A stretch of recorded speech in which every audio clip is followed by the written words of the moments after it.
What's going on, peeps? It's Wrath here, hanging out today, playing some Idle Heroes. I want to thank you guys so much for coming out with me today. If you liked the video, don't forget, smash that thumbs up button and show your support. And if you haven't already, don't forget to subscribe as well. Alright guys, we're here today to do another hero analysis. Today, it's going to be Ormus. Now, Ormus. As usual, we're going to do like normal. We're going to read through his active skills. We're going to read through his gearing requirements and the enables. Let's go ahead and throw you back to a vanilla Ormus. First things first, though. Testing Ormus, it's not going to be much to test on him, really. But we'll get to that, I guess, in a second. Let's go ahead and read through his active skills and such like that, like normal, and see what we're up against. So, first up, the active skill. Deep breath.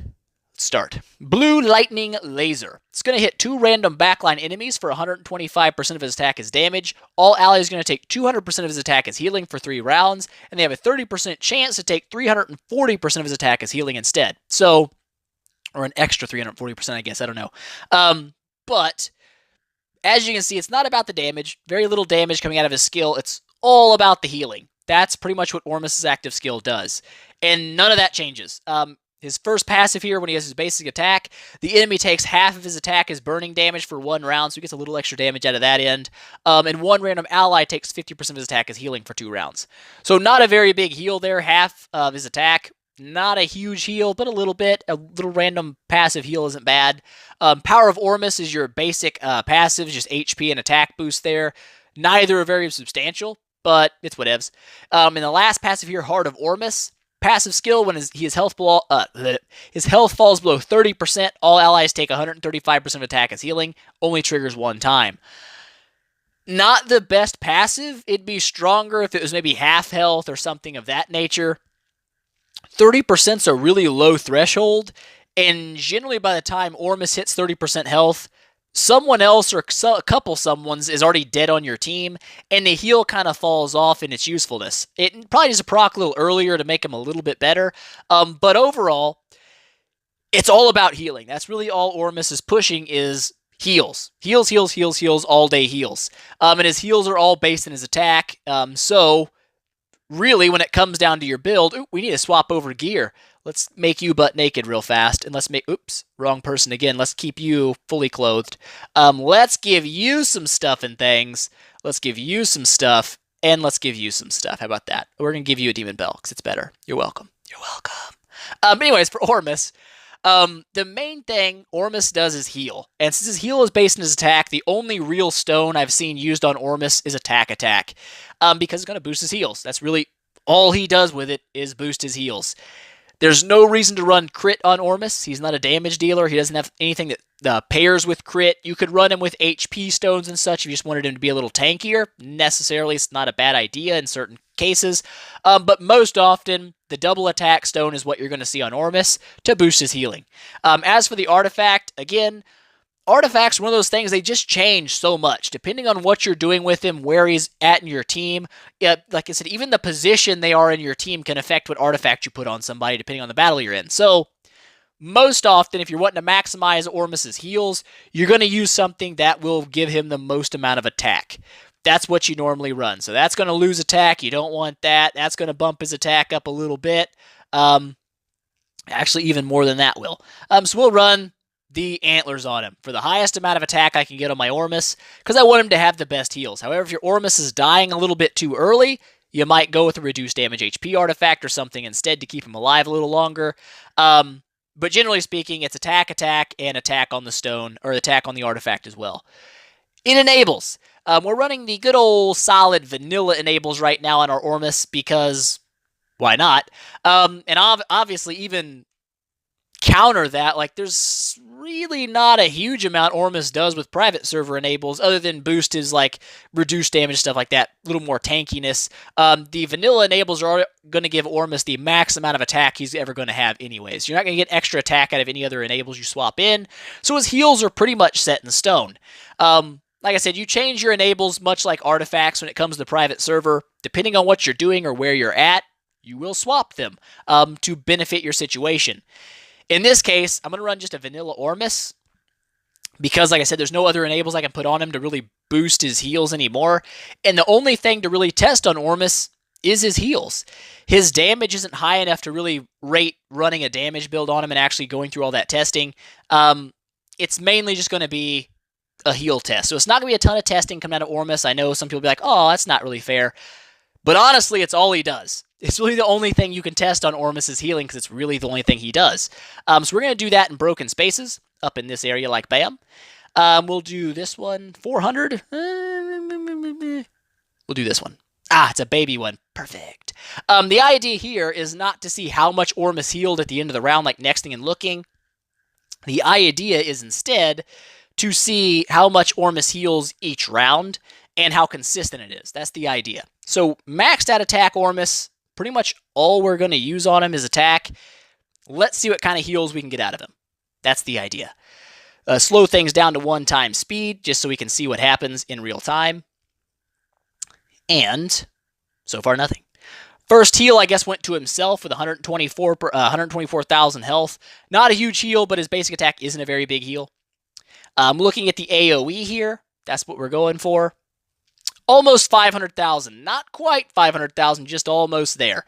So that's not bad. It's not bad. I think he missed the Griffin's buff, too. If you guys don't know, the monsters are different on private server. The Griffin does buff attack.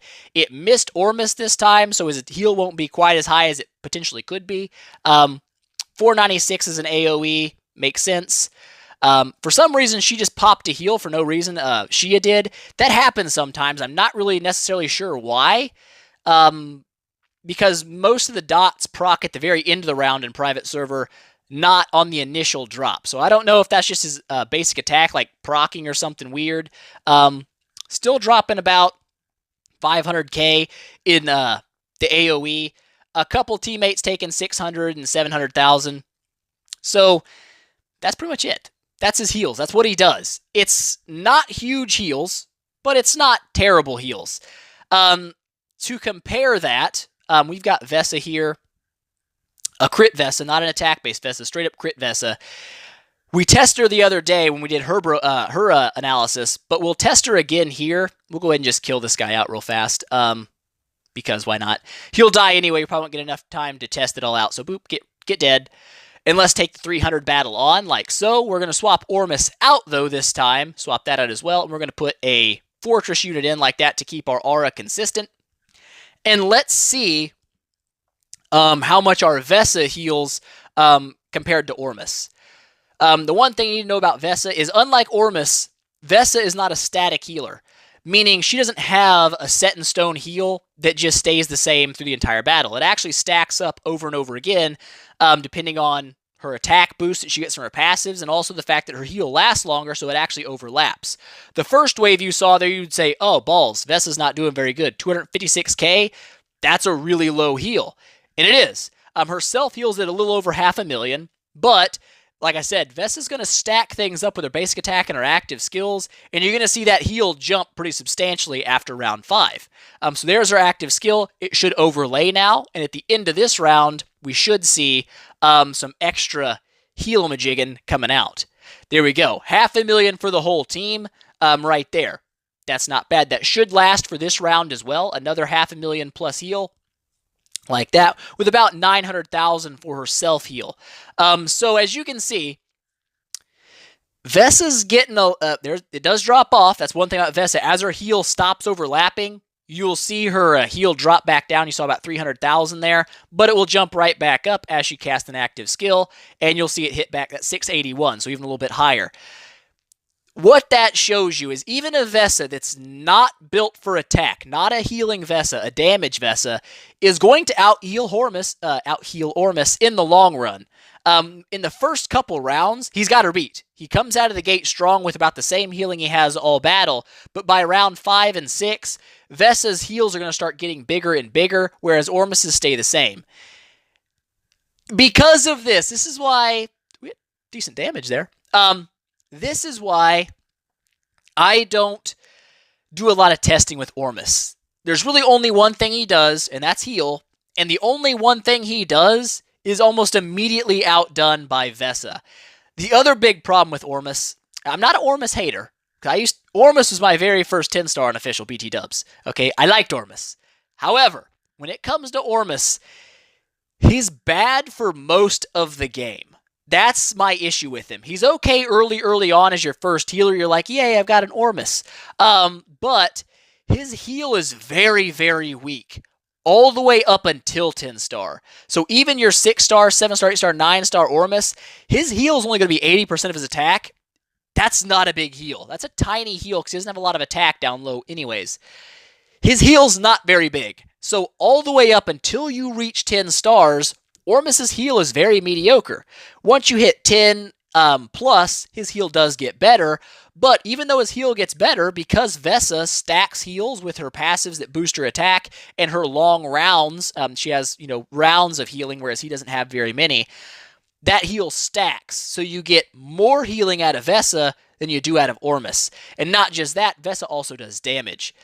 And that's why Ormus's analysis is going to be a really short one, because for me, it's a very easy choice. Ormus, in my opinion, is not worth a build. Now, of course, early players, use him. Use what you get early game to help you make progress. And you can take him all the way to 10 star if you want to. There's nothing against that. I did that. It's not a problem. You can always feed him out later. But in terms of actual usefulness, the only areas I can see Ormus really coming in handy is when you're pairing him with Vesa. The reason for that is, obviously, when you combine both healers, you get huge healing. Instead of just good healing, you get amazing healing. And in some areas of the game, that extra healing will help you survive areas normally you would die in.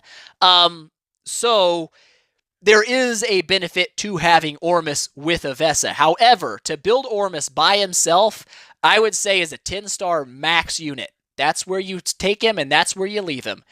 Because he doesn't do very good. It's just, I hate to be that critical of a unit, but to be honest, he just needs a buff. Ormus is not that good right now. Even the only thing he does being healing, he actually gets out-healed by a unit that does, 10 times the damage Ormus will ever put out. So, if you're looking for a healer for your team and all you have is Ormus, use him. Use him up until 10 stars, but he's a hero I would never recommend you enable. Just not really worth it. You're better off building 2 E3 Vesas than an E3 Vesa and an E3 Ormus. He just doesn't have enough to make you want to keep him around. It's sad, like I said, it's not going to be a long analysis. I told you guys at the beginning it wasn't going to be long, because there's not much to test on him. It's just healing. And the very first test we do, a crit-based Vesa, not even attack-based Vesa for heals, out-healed him. Now, like I said, he does get that early first 3-4 waves in, the first 4 rounds of extra healing, and that can be handy in early and mid-game PvP. But by the time you get to late-game PvP, nobody uses Ormus at all, not a single person, because he's not good at it. And in late-game PvE, you also don't see Ormus, because he doesn't bring enough extra to the table. All he has is healing, that's all he brings, and when you can get someone like Vesa to bring healing and damage, there's just no reason to build him. So overall, I give Ormus like a D. On a scale of, F to A and then your God tier above A, I give him a D. I know it's really harsh and it sounds bad, but in all honesty, I cannot find one really good place where Ormus is just yes, this is the unit you want for this. Whereas almost every other unit in the game has a spot like that where it's yeah, it works really well here. Ormus does not have it. He just, nowhere you go. Aspen Dungeon, he's weaker than Vesa. He's weaker than most Aspen units because he doesn't have enough damage to back up his healing, and he gets crapped on real easy. When it comes to PvP, he doesn't offer much other than healing, and that's kind of useless later on anyway, because you get, it's all about crowd control and nuking, not healing. And in PvE, he offers no damage for bosses. All he offers is healing, which gets outdone by Vesa. So, overall, I don't recommend you ever build Ormus. Just gonna say it, Ormus is not worth it. Even with the best gear you could get, all priest gear, C6 stone, the best artifact you could find, and even if you could jack up his enables to have twice as much mightiness, he's just not going to be worth the build. So there you go, guys. That's the honest, short analysis that it was. It's the honest analysis. And Ormus is, so far, the same on official and private server. And I'll tell you guys, no matter what server you're on, the only time you're going to use Ormus is early game as your very first AoE healer after Thale, I guess. You'll use him for that to help get your team a little bit of progress built. And like I said, there's nothing wrong with getting Ormus to 10 stars. That's still not super late in the game, a 10-star Ormus. And you can always feed him out later, and it's not a big deal. Ormus is a 10-star at best unit, but but because he's so outshone in the only area he's good at, I've got to give him a D. It's just, it seems fair. That's the honest truth of it. But that's going to be it, I guess, guys. There's just not much to talk about with Ormus. That's kind of how lackluster he is right now. He doesn't warrant a lot of speech. There's just not much he does. You can't test his damage. He has none. All he has is heals, and he doesn't have much of that either when you compare it with other healers. Now, if you were to try to compare it to someone like Belrain, it might be a little bit different because he'll obviously out-heal Belrain, but Belrain is a strictly PvP healer, in my opinion. She's not for PvE at all in most cases. In that arena, you could say Ormus out-heals Belrain, yay. But it doesn't really matter. You're not using Ormus late game PvP, and Belrain you actually can for those heals for your team, and also she fits in that light dark aura. But that's pretty much it, guys. That's all there is for Ormus. I'm sorry. Like I said, I would not recommend to build. I would stop mine at 9 or 10 stars and then feed it out. That would be my advice to you guys. So I hope you guys enjoyed it. I know it wasn't the longest video, but it's a thing. All right. If you enjoyed it, don't forget, smash that thumbs up button and show your support. If you haven't already, don't forget to subscribe as well and tell your friends about it because that definitely helps me out a lot. And I will see you guys in the next one.